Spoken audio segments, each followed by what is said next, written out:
Continuamos con la segunda parte del seminario Joseph Beuys, seminario que estamos dictando a partir de la lectura de los libros que están en la colección Biblioteca Fabio Di Camossi, colección que resguarda, conserva, protege la Fundación La Bomba de Miel. En este caso, desde La Bomba de Miel estamos realizando estos seminarios. Seminario de Joseph Beuys, en este caso que estamos, como indicaba ya en la segunda parte que estamos trabajando a partir de un eje concreto, uno de estos libros que se conservan en esta colección. En este caso es el libro de Bernard Lamarche-Badel, llamado Joseph Beuys, un libro publicado por Ediciones Siruela en el año 1994, y que bueno, es traducción al español de el mismo libro que bueno, lleva el título de Joseph Beuys y un subtítulo Is It About a Bicycle? Esto fue publicado por Edición Marval en 1985, o sea, la edición original de este libro es del año 85. Esta, bueno, traducción que estamos leyendo, como les contaba, es entonces del año 1994. Vamos a estar, en este caso, leyendo ahora el capítulo número 3, reflexionando acerca de lo que Lamarche-Badel viene contándonos acerca de Joseph Beuys, de su experiencia de investigación y también específicamente su experiencia en torno a compartir con Beuys mucho de lo que bueno, en este libro se va diciendo, se va indicando, ¿no? O sea, compartir con Beuys en términos, diría yo, que si bien no está dicho así claramente, pero queda de alguna manera o de muchas maneras indicado en entre líneas, compartir con Beuys a modo de Beuys editor, ¿no? Lamarche-Badel, en su agradecimiento inicial a Beuys, en la introducción de este libro, bueno, aclara, ¿no?, que Beuys, o nos cuenta que Beuys, en estas conversaciones que tuvieron durante la investigación que Lamarche-Badel y su equipo realizaron para poder publicar este libro, Beuys, bueno, los aconsejó, les dio sugerencias, etcétera, ¿no? De alguna forma queda claro que Beuys tuvo una incidencia sobre la editorialidad, para llamarlo de algún modo más general, ¿no? Y con otro tipo que incluya otros tipos de problemáticas, tuvo incidencia en la editorialidad de este libro, ¿no? De este texto, de esta publicación. La traducción que estamos leyendo es de Edison Simons, una traducción que, bueno, no he podido cotejar con el original en francés, así que es la que podemos, no puedo referir, digamos, diferencias puntuales, pero sí podemos ver que mínimamente esta edición que estamos leyendo no tiene ya este subtítulo, ¿no?, que sí tenía la edición original en el nombre del libro. Bien, vamos entonces a continuar leyendo lo que Lamarche-Badel viene contándonos acerca de Beuys, entonces, de su experiencia, del conocimiento que tiene de Beuys y de todo lo que, bueno, ha venido compartiendo con él y que está ya poniéndonos al tanto, ¿no? Poniéndonos como de una manera ya un poco por después o por delante, ¿no? Mal dicho, por después, un poco después o inmediatamente después, ahí va mejor, inmediatamente después de la introducción y de habernos presentado el tema, presentado su visión sobre Beuys, ¿no? Una presentación muy escueta que ha hecho en este primer capítulo, en el segundo capítulo, y que realmente, bueno, es una introducción que bien sirve, ¿no? Bien sirve para poder darnos una idea en este seminario acerca de qué va esta visión que vamos a ir cotejando, que estamos ya cotejando de la Marche Badel, por ejemplo, con la visión de Heiner Stackelhaus, que es el autor que leímos en la primera parte de este seminario y que, hizo hincapié de una manera mucho más profunda sobre algunos temas que aquí la Marche Badel apenas deja nombrados. En el caso de Heiner Stackelhaus, su investigación fue decididamente orientada tanto por él como seguramente por Beuys hacia la definición de Joseph Beuys y todo lo que, en palabras de Stackelhaus podemos entender como su obra, su obrar, sus formulaciones como artista. Stackelhaus deja en claro, ¿no?, esto en términos de una investigación referida a una biografía, ¿no? Es Beuys seguramente junto con Stackelhaus, lo hemos visto en detalles durante la primera parte de este seminario, quienes deciden nombrar y finalmente establecer las definiciones acerca de esto que había sido lo que Beuys ha hecho durante toda su vida, a lo largo de toda su vida, ¿no?, previo a su muerte. Recordemos que esa biografía aparece un año después de la muerte de Beuys, ¿no?, y está publicándose en lo que venimos diciendo la vida / muerte de Beuys, ¿no?, en ese momento preciso en que Beuys muere, ¿no? Estamos cotejando esto, pudiendo hacerlo ahora ya de una manera profunda, a partir de haber podido leer esta biografía escrita por Stackelhaus, ¿no? Esto sucede dado que el libro de Bernard Lamarche Badel es bastante menos exacto y por supuesto bastante menos profundo en cuanto al desarrollo de algunos conceptos y específicamente al aporte de datos y de cierto tipo de universo que ayuda, ¿no?, a establecer específicamente ciertas maneras del conocimiento de lo verdadero en Beuys. No es posible, diría yo, al menos eso es lo que estamos planteando también en este orden para los libros que vamos a ir leyendo, que estamos ya leyendo en torno a este seminario, no es posible acercarse a Beuys y a su obra si no se empieza o si no se comienza el estudio, la investigación a partir de su biografía.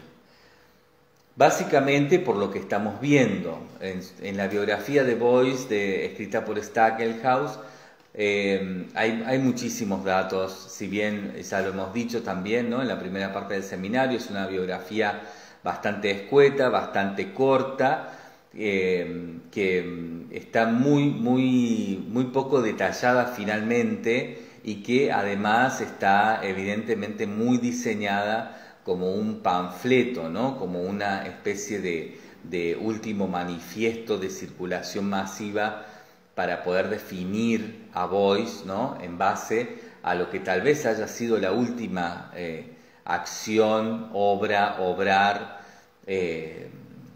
diría yo que mucho más relativo incluso, ¿no?, a una formulación de artista, del propio artista, ¿no?, del propio Beuys. En ese sentido es una biografía bastante manipulada, si se quiere, en torno a un rigor de lo que después en otras biografías sucede, ¿no? Es una biografía corta, concreta, concisa, que marca puntos y define cosas de maneras muy establecidas, ¿no?, que buscan cierto tipo de contundencia, ¿no? Es una biografía que sirve para comenzar, porque es una biografía que en eso, digamos, nos deja claro cierto tipo de apunte específico, concreto, y que nos sirve para de ahí en más tener en claro cuáles son esas cosas importantes en la vida de Beuys que se fueron reflejando, ¿no?, en torno a la verdad de esa vida, en lo que en verdad Beuys fue proponiendo como arte y de lo que resultó lo verdadero de esta historia acerca de Joseph Beuys, ¿no? De un Joseph Beuys artista, un artista absolutamente complejo, que no se puede limitar, definir, encasillar, diría yo que incluso no se puede tampoco casi nombrar dentro de las categorías más tradicionales para poder entender lo que es un artista, ¿no? Sobre todo para la época en que aparece esta biografía, ¿no?, que son finales de los años 80.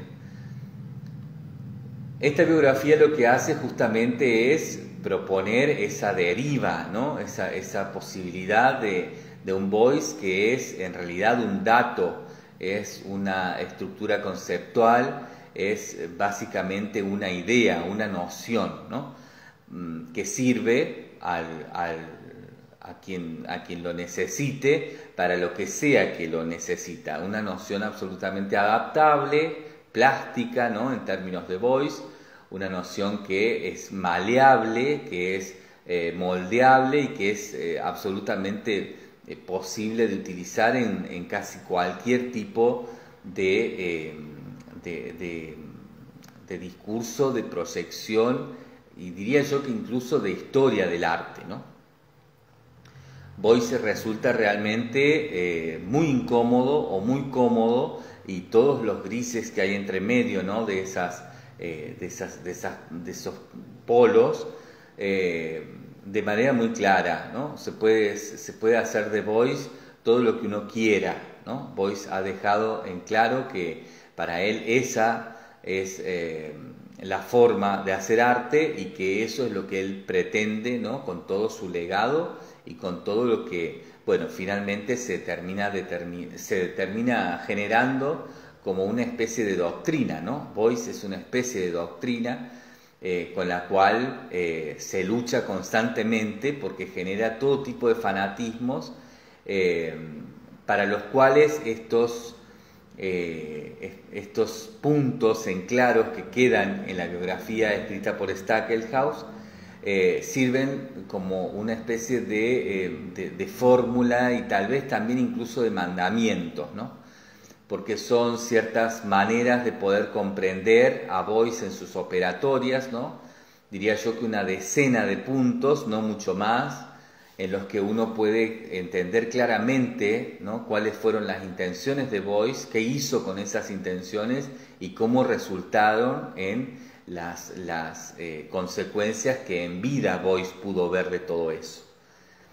Esto se transforma en herramienta muchas veces, ¿no?, se transforma en herramienta y a su vez también esto puede generar una especie de formato para el fanático que quiere seguir a Beuys de esa manera, ¿no?, de una manera en la que, bueno, no cabe la crítica, no cabe la duda, sino que en todo caso es solamente el fanatismo, el amor, cierta pasión, ¿no?, que Beuys despierta, lo que guía, ¿no?, a esa relación entre artistas, espectadores, coleccionistas, instituciones, por Beuys y su obra, ¿no?, su obrar, sus formulaciones de arte.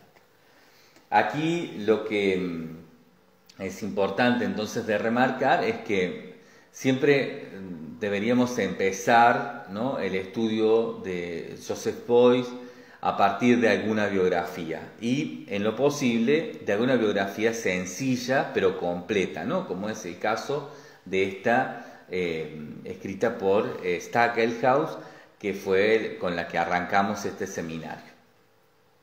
Esto nos sirve entonces para poder plantear claramente cuáles son los puntos importantes dentro de esa atmósfera, ¿no? Que es Joseph Beuys, de esa atmósfera que puede ser transformada en teoría, que puede ser transformada en todo tipo de formulaciones y que puede a su vez, ¿no? Terminar también siendo un tipo de doctrina que genera fanatismos y diría yo que incluso a veces extremismos, ¿no? Conociendo estos puntos en claro, ¿no? Teniendo en claro estos puntos que, como digo, no serán más de una decena de cosas, ¿no? de puntos a tener presentes acerca de la vida y la obra de Beuys, ¿no? La vida y el arte de Beuys. A partir de eso uno puede empezar a avanzar sobre otras opiniones que bueno, van buscando sobre esos puntos ampliar y expandirlos en el análisis, sobre todo en torno al análisis crítico, al análisis histórico, al análisis de campo, ¿no? En entorno sociológico, al análisis también disciplinar, ¿no? En torno a las artes visuales, a las artes plásticas, a las artes contemporáneas, etc. Y entonces desde ahí, ¿no? Poder ir haciendo siempre esta especie de comparación en búsqueda, ¿no?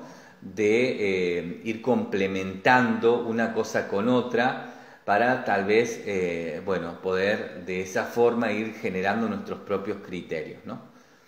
Vuelvo a repetir, Beuys no es un asunto cerrado, ¿no? Beuys siempre es algo abierto, es una instancia de pensamiento en torno a la pregunta, y es el propio Beuys quien decide que así se manifieste, ¿no? Su última voluntad, si se quiere, si se me permite decirlo de ese modo, en la biografía que escribe Heiner Stackelhaus a partir de su guía, ¿no? A partir incluso, diría yo, de su visión sobre lo que iba a pasar después de que él muriera, con su legado, con su personaje, con las ideas que él había dejado en el arte.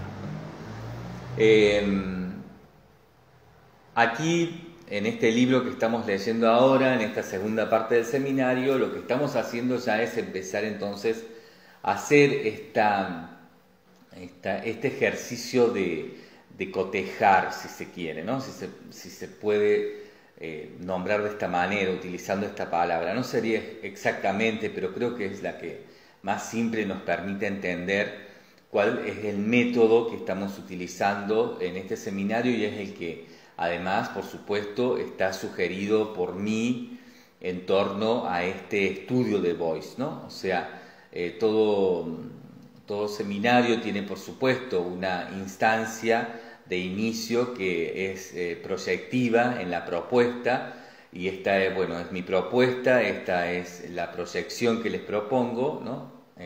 De algún modo valga la redundancia. Y luego, bueno, entre todos vamos a ir construyendo esto, ¿no? En lo que vayamos pudiendo intercambiar de ahora en más hasta que terminemos de leer todos estos libros que van a ir haciendo eje en las sucesivas partes de este seminario, ¿no? Estos libros acerca de Joseph Beuys y algunos libros escritos por Joseph Beuys que están en esta colección Biblioteca Fabio Di Camossi que resguarda, cuida, conserva la Fundación La Bomba de Mí. Bien, entonces en este caso del libro de Bernard Lamarche Badel, esta edición también, si se quiere, ¿no? Podemos usar esa palabra acerca de Beuys, personal de Bernard Lamarche Badel, ¿no? Que él nos cuenta, no es algo que ha escrito por sí solo, sino que refiere a la investigación y a la escritura de este libro de alguna manera colectiva, ¿no? Siempre se refiere a un nosotros y no en forma personal, individual, ¿no?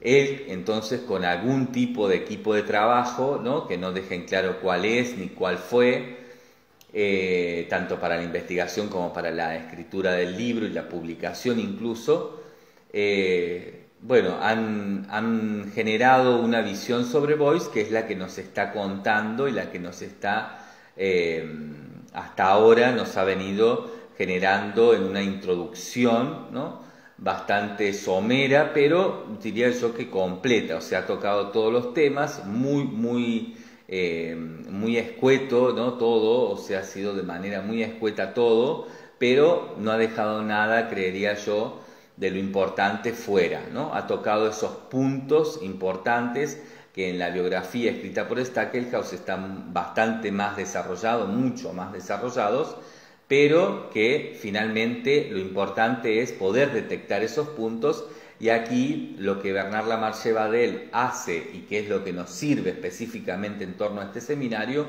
es que está remarcando esos puntos, está de alguna manera subrayando, está sacando en limpio, pasando en limpio esos puntos importantes, esa decena de puntos importantes en la vida y el arte de Joseph Beuys, ¿no?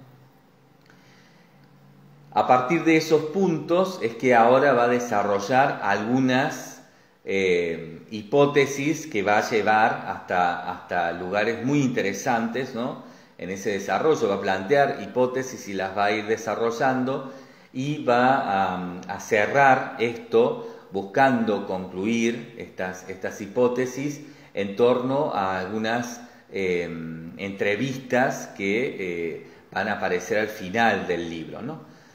La conclusión no la va a dar en torno al texto específicamente escrito en base a la investigación, ¿no?, a esta tesis escrita, por decirlo de algún modo. No va a ser en realidad esto la tesis, el cuerpo del texto no está ahí, la tesis, sino que está en el cierre del libro, de una manera en que, bueno, decíamos también, ¿no?, en los años 80 se estaba probando escribir acerca de artistas, ¿no?, acerca de artistas como Beuys, para los cuales, y retomo algo que estaba diciendo hace un momento también, este tipo de libros son los indispensables para poder entender, comprender y acercarnos a lo que fue su vida y su obra, su obrar, sus proyecciones, sus formulaciones como artista, y en el caso también aquí, como lo dice Lamarche-Badel, las problemáticas, ¿no?, que Beuys va a estar insistiendo constantemente se tengan en cuenta a la hora de hablar de lo que hace, ¿no?, de lo que hizo. Es en este sentido, en el sentido de las problemáticas, donde Lamarche-Badel va a ser eje, ¿no?, y bueno, ha introducido, nos ha hecho una introducción muy clara sobre esto. Nos ha dicho que no se puede hablar, en el caso de Beuys, de cierto tipo de maneras del arte, ¿no?, más tradicional, y que Beuys es el representante, seguramente que junto con Warhol, como nos decía Heiner Stackelhaus, de la posmodernidad. Bernard Lamarche-Badel hace eje en la dupla Beuys-Duchamp, ¿no?, hace eje de entrada, o sea, lo primero que hace es generar eso, ¿no?, y en este subtítulo que llevaba la edición original, ¿no?, bueno, hace referencia también a esa noción de la bicicleta, ¿no?, como una forma de esto, ¿no?, que Beuys tomaba como el doble ciclo, ¿no?, lo de la bicicleta como el doble ciclo. Para Bernard Lamarche-Badel, evidentemente, Beuys es la segunda vuelta de las ideas duchampianas, una segunda vuelta absolutamente evolucionadas en torno específicamente a un estudio, a una crítica, a un análisis de la modernidad, ¿no? O sea, son ideas, una segunda vuelta netamente posmoderna, ¿no? En esta segunda vuelta, lo que queda claro para Bernard Lamarche-Badel es que, como en Duchamp, como pasa en el caso de Duchamp, no se puede hablar ya de categorías en torno al arte académico. No podemos hablar de que Duchamp produjo pinturas, esculturas, grabados, dibujos, o incluso las más innovadoras para la primera modernidad, ¿no?, dentro de lo académico, de lo académico más por delante, ¿no? De lo más vanguardista, vamos a usar ese término, que podrían ser la fotografía, el cine de autor o el cinearte, ¿no? Que después se fue denominando de esa manera, o cierto tipo incluso de accionismos o de ya tipos de performance o de arte conceptual de manera muy todavía muy embrional, ¿no? Lo que nos cuenta aquí Bernard Lamarche Badel un poco es que Beuys es ese representante de la posmodernidad que revisa todo esto y lo revisa críticamente, ¿no? Esta posmodernidad se refiere aquí en ese sentido, ¿no? A un después de la modernidad que viene ya teniendo conciencia de la modernidad a analizar críticamente qué es lo que pasó en ese periodo y a hacer a partir de eso, ¿no? Como en Duchamp no se puede hablar ya de obras en torno, o mejor dicho, de expresiones académicas, ¿no? Como pintura, insisto, escultura, dibujo, grabado, o las más nuevas para esa época, fotografía, cine, performance o acciones o bueno, lo que fuera, ¿no? Recordemos el movimiento Dada, toda esa especie de generación de hechos confusos, muy poco definibles, ¿no? O algunas experiencias de los surrealistas. Bueno, en Duchamp no se puede hablar de nada específicamente ya en torno a lo académico, ¿no? Y empieza a darse una noción que es la noción de obra, ya no de pieza, ¿no? Como de pintura, de escultura, sino de obra. Y la obra empieza a tratarse de una hibridación de estas históricas maneras disciplinales académicas en las que todo empieza a cruzarse con todo y empiezan a generarse a partir de eso tipos de producciones como las que generaba Duchamp, ¿no? De producciones que tienen un poco de la pintura, un poco de la escultura, un poco de grabado, un poco de la fotografía, un poco de la acción, un poco de la vida del artista, un poco del secreto del artista, etc., ¿no?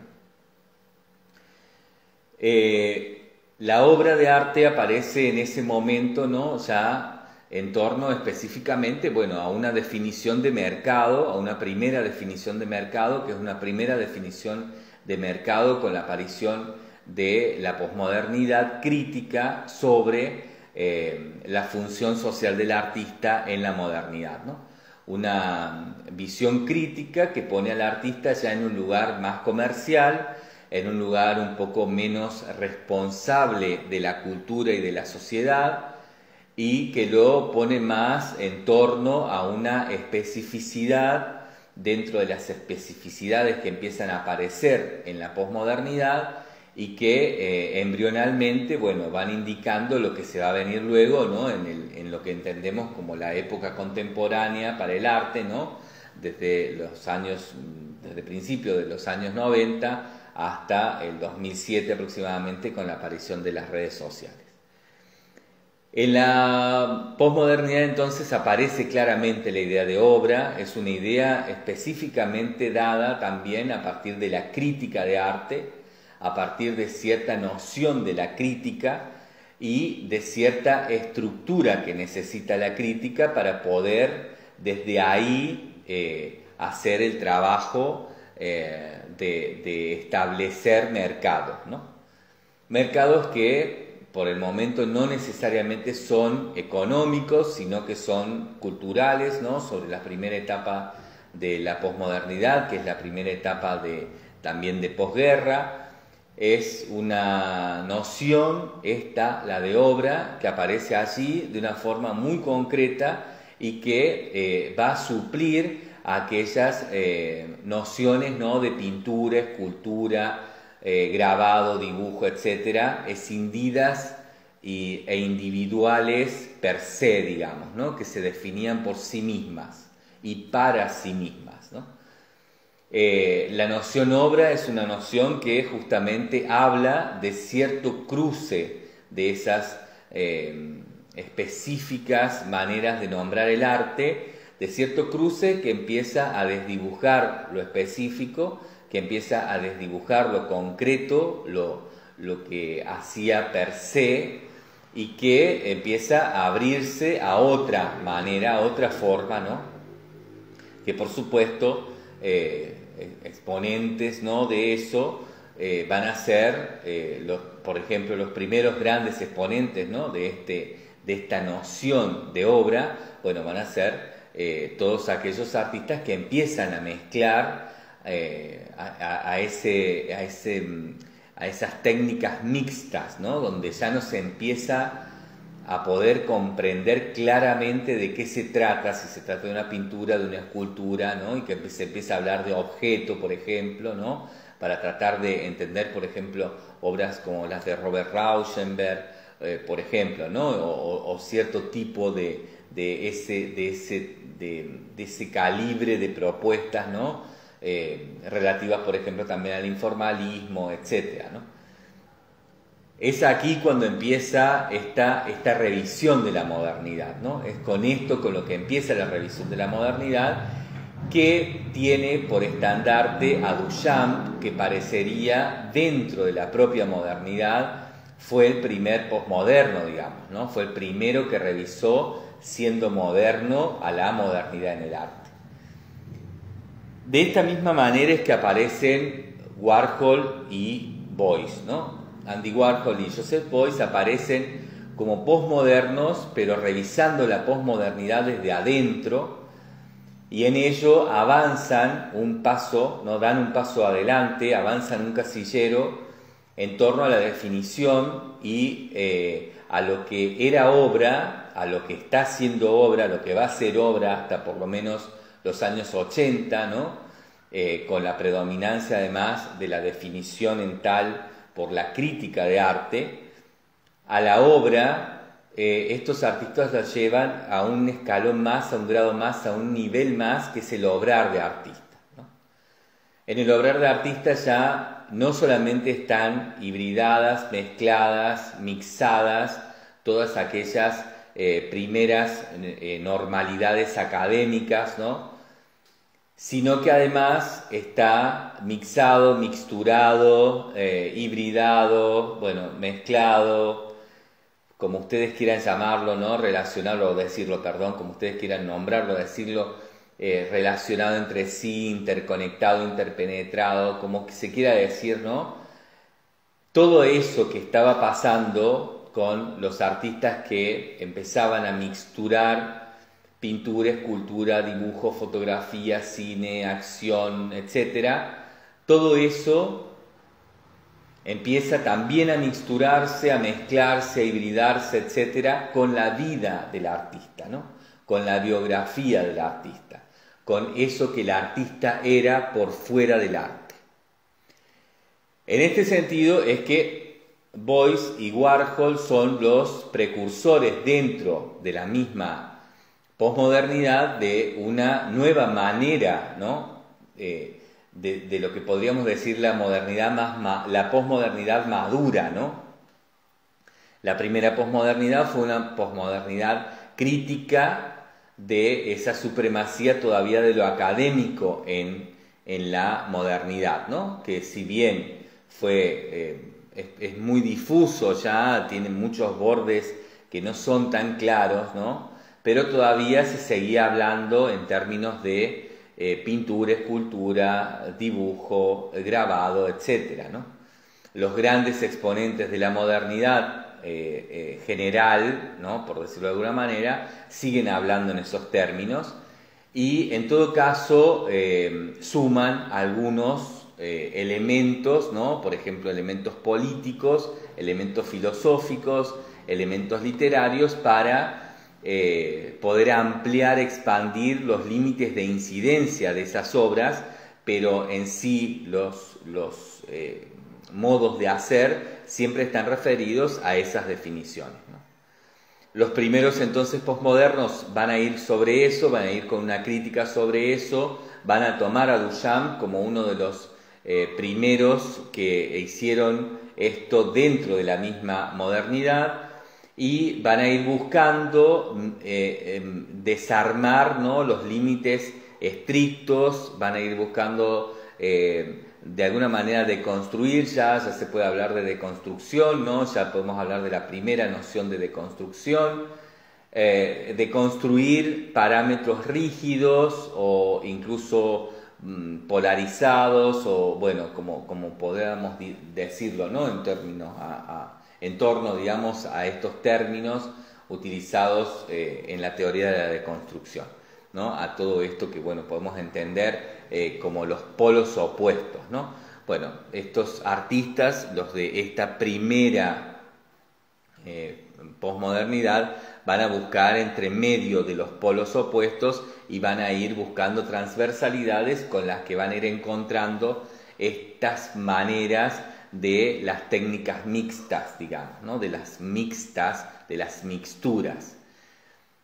Sobre mediados de la posmodernidad aparecen ya en escena, fuertemente ubicados y ya diría yo que bastante maduros en sus haceres, ¿no?, en sus maneras de proceder, Andy Warhol y Joseph Beuys, que están ya criticando hacia adentro a la propia posmodernidad, incluyendo a esa mixtura la posibilidad de empezar a referirla para poder comprenderla en torno a la vida de los artistas, ¿no?, a las biografías de los artistas.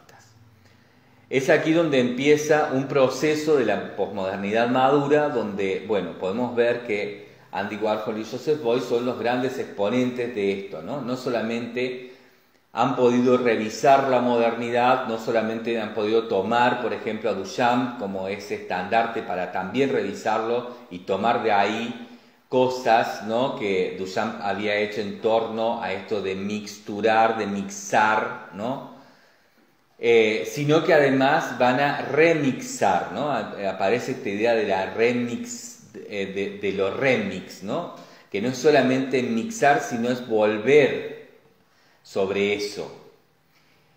Y en esto, la vuelta que ellos hacen también tiene que ver en cierta forma con Duchamp y con encontrar algunas cosas que los primeros postmodernos no habían, cosas a las que no le habían prestado atención, ¿no?, porque los primeros postmodernos prestan atención, por ejemplo, en Duchamp, en la mixtura de esas categorías académicas que Duchamp hace, ¿no?, en torno, por ejemplo, al arte no retiniano, etcétera, ¿no? Un poco Bernard Lamarche-Badel habla de esto cuando arranca, bueno, de alguna manera sugiriendo cómo se tiene que leer a Beuys, ¿no?, y hace esa comparativa con Duchamp, ¿no? Ya no se trata de algo para ver, digamos, ni para mirar, ¿no? Se trata de algo que va por otro camino y que, bueno, Warhol y Warhol y Beuys pudieron ver en Duchamp muy claramente, también en algunas acciones, en algunas, diría yo, propuestas duchampianas que quedaron afuera de la primera revisión de la posmodernidad y que Warhol y Beuys, ¿no?, como posmodernos también, hacen foco en eso, ¿no? Hacen foco en cierta cosa que estaba por afuera de lo que parecía había sido lo importante de Duchamp como crítico de la modernidad desde adentro de la modernidad, ¿no? O desde crítico del arte moderno desde adentro del arte moderno, para decirlo con mayor exactitud, creería yo. Lo que hacen Beuys y Warhol es, bueno, ver esto, ¿no?, pero desde lugares que no se habían estado enfocando en lo que Duchamp había hecho, ¿no?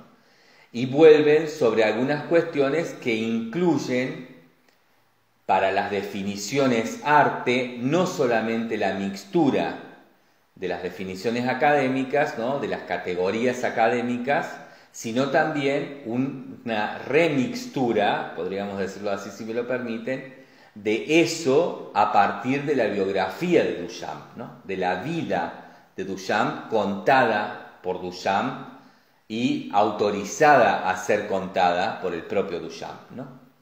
Aparecen las primeras biografías de Duchamp, se empieza a entender otras cuestiones, ¿no?, Y estos artistas, Andy Warhol, Joseph Beuys, toman esto como posibilidad.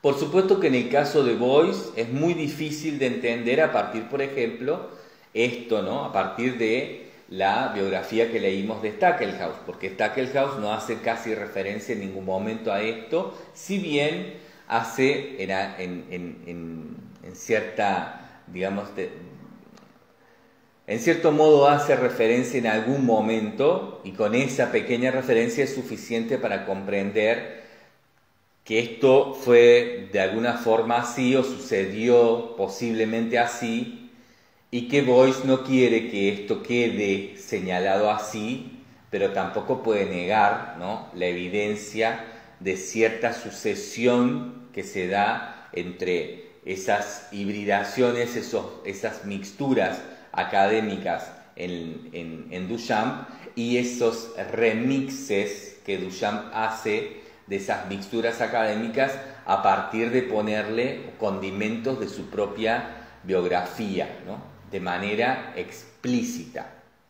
¿no?, de manera explícita, con intención, ¿no?, con intención de que esa vida sea también materia plástica para poder generar arte, ¿no?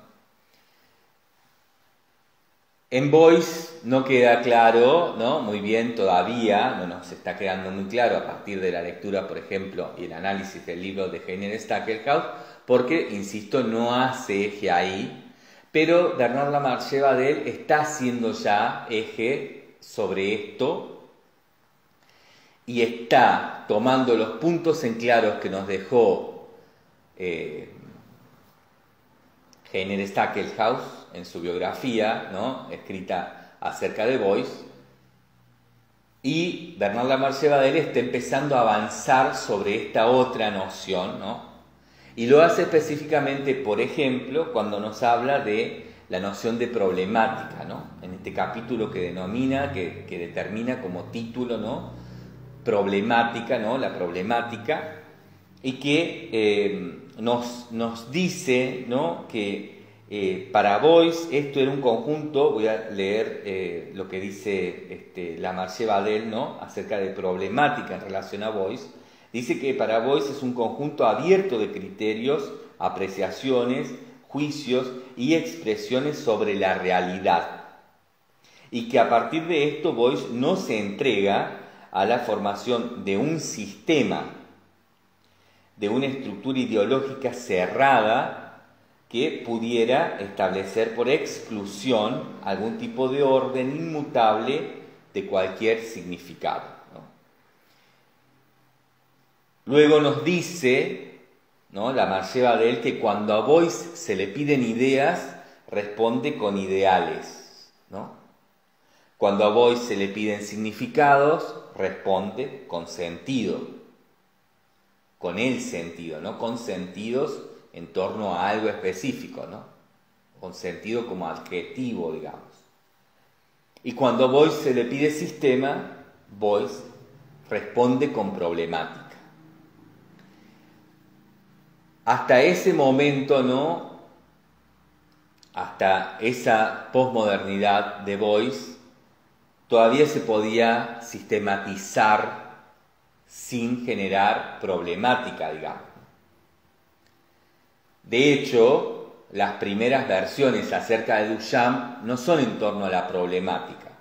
Por eso es que se descartan, por ejemplo, de obras como El Gran Vidrio, ¿no?, o sea, aquel vidrio, ¿no?, llamado La novia desnudada por sus solteros incluso. Esta obra se la determina como El Gran Vidrio, ¿no?, que es una reducción absolutamente sistemática en artes de toda la propuesta duchampiana, a volver, ¿no?, el arte vuelve lo que Duchamp amplió desde lo retiniano, que no quería, ¿no?, lo vuelve a lo retiniano, vuelve a transformar al Gran Vidrio en una rara especie de pintura, pero finalmente pintura, ¿no?, o en todo caso una mixtura de medios, pero relativos a lo académico. Duchamp en realidad lo que había hecho con el gran vidrio era generar una obra que era una problemática, que se definía de manera abierta, es decir, se indefinía, ¿no? De hecho, él lo genera de manera muy concreta, ¿no? Cuando deja a esta obra definitivamente inacabada, ¿no? Duchamp lo que hace es una obra que no se llama El Gran Vidrio. El Gran Vidrio es tal vez la manera más cómoda, más sistemáticamente convencional, yo diría que tradicionalmente pacata, conservadora, de nombrar algo que Duchamp había llegado un nivel más adelante, pero era realmente algo que generaba cierta disconformidad, es decir, no permitía el confort que el arte necesitaba, sobre todo en una época de posguerra, cuando necesitaba que las cosas estuvieran un poco más tranquilas, ¿no? Y que el informalismo o todo tipo, digamos, de los primeros movimientos, ¿no? Que se refieren al arte posmoderno empezaban ya a mover, ¿no? Empezaban este primer arte posmoderno empezaba a ser molesto, ¿no? Pero ahí se hace una reducción muy clara sobre esta gran obra de Duchamp, ¿no? Que es La novia desnudada por sus solteros, incluso definiéndola como un vidrio, ¿no? Como una pieza que de alguna manera se la puede relacionar con las disciplinas académicas, ¿no? O sea, se vuelve un escalón atrás a lo que Duchamp había hecho con un vidrio que es un mecanismo, que es una máquina, que es, como Duchamp dice, un retraso en vidrio, ¿no? No es algo para ver, no es algo para pensar, es algo para generar como problemática, ¿no? O sea, como dice, vuelvo a leer, ¿no? Lo que dice acerca de problemática en Duchamp, en Boyce, pero que es relativa de la misma forma a por lo menos esta obra, ¿no? La novia desnudada por sus solteros, incluso de Duchamp, ¿no? Que dice Bernard Lamarche de él, ¿no? Un conjunto abierto de criterios, apreciaciones, juicios y expresiones sobre la realidad, donde no se entrega a la formación de un sistema, ¿no? Al arte no se lo entrega a la formación de un sistema, sino, y tampoco a una estructura ideológica cerrada, ¿no? No se entrega a eso, la obra de Duchamp no se entrega a eso, sino que se entrega a otra cosa, algo abierto, ¿no? Que pueda generar un orden que no sea de significados, ¿no? Sino de otra cosa. Duchamp lo que hace para esto es generar una obra que es el vidrio, este retraso en vidrio, y un material de notas escritas, dibujadas, ¿no? Pequeños recortes de estudio que se compilan en un objeto que se llama la caja verde. La novia desnudada por sus solteros incluso es un retraso en vidrio, es decir, esta obra que después se conoce de manera simplificada y yo diría que idiotizada, ¿no? Para la historia del arte, idiotizada, que se llama El Gran Vidrio, ¿no? El gran error sistemáticamente llevado a cabo, ¿no? El Gran Vidrio, que esa obra es lo que queda definido como tal, ¿no? Como la obra de Duchamp, pero no era una obra. Esto era otra cosa, esto era un obrar, ¿no? Un obrar que se constituía de ese retraso en vidrio mal llamado, muy mal llamado, el Gran Vidrio. Este retraso en vidrio se complementaba, se constituía conjuntamente en 50 y 50% de importancia, o sea, era tan importante el vidrio como lo que acompañaba o era parte o conjuntamente hacían a la novia desnudada por sus solteros incluso, que era la caja verde, ¿no? No solamente una mixtura de medios que suceden en el vidrio, ¿no? En este retraso en vidrio, en esta obra en vidrio, ¿no? Sino que además esto se remixaba, se remixturaba en torno a las notas de Duchamp. Este malentendido, ¿no? Sistemáticamente establecido para poder de alguna manera mantener cierta idiosincrasia, ¿no? y cierto modo sistemático de ser del arte, por supuesto reacademizando lo deconstruido en torno a lo académico, ¿no? Reacademizando, que fue lo que en cierta forma la crítica y la historia del arte hicieron, ¿no? Durante la posmodernidad, específicamente, por ejemplo, con Duchamp, y no solamente con esta obra, ¿no? Con diría yo, la gran mayoría de la obra de Duchamp, ¿no? Que se volvió a academizar. Bueno, Bernard Lamarche Badel aquí nos cuenta, ¿no? Que a Beuys no podemos entenderlo desde ninguna de estas cuestiones de la mixtura, sino que tenemos que entenderlo desde esa remixtura, ¿no? Y que eso un poco tiene que ver con Duchamp en ese sentido. Porque cuando Bernard Lamarche Badel hace referencia aquí, ¿no? A eso de que el arte no es visual, en torno a eso de que el arte en Duchamp no era retiniano, se está refiriendo específicamente también a esto, ¿no?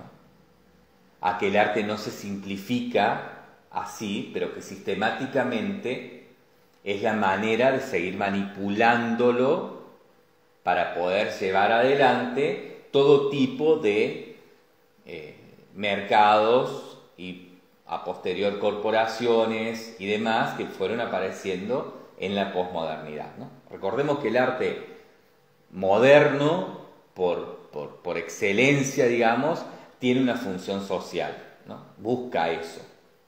De cualquier artista, incluso los más ligados a ciertos tipos de mercados, ¿no? Pero los movimientos importantes del arte moderno son movimientos que buscan cambios sociales, ¿no? Son movimientos que están trabajando en preguerra, durante la guerra y algunos incluso de posguerra también, ¿no? En esa especie de solapamiento de la modernidad y la posmodernidad que se da en algunos lugares, ¿no? Y con algunos movimientos especialmente. En este caso, bueno, este arte posmoderno, ¿no? Del cual está hablando Bernard Lamarche Badel, es un arte que está indicando claramente que si busca en Duchamp, ¿no? Él dice algo, ¿no? Como, no voy a leer literalmente, lo voy a comentar así, ¿no? Esto que él deja planteado en torno a que, bueno, hay investigadores, críticos, historiadores y demás, seguramente, ¿no? Agentes del arte en ese sentido, que buscan en Beuys erróneamente dentro de su obras, o incluso aún peor, buscan aquellas definiciones académicas como pinturas, objetos en torno a esculturas o dibujos o etcétera, ¿no? O sea, buscan esas maneras académicas de las definiciones de los objetos en arte. Lamarche Badel lo que nos dice es: no busquemos así en Beuys porque no va de esto, ¿no? Va de esta otra cosa que se llama o que se define o que podemos nombrar como problemáticas, ¿no?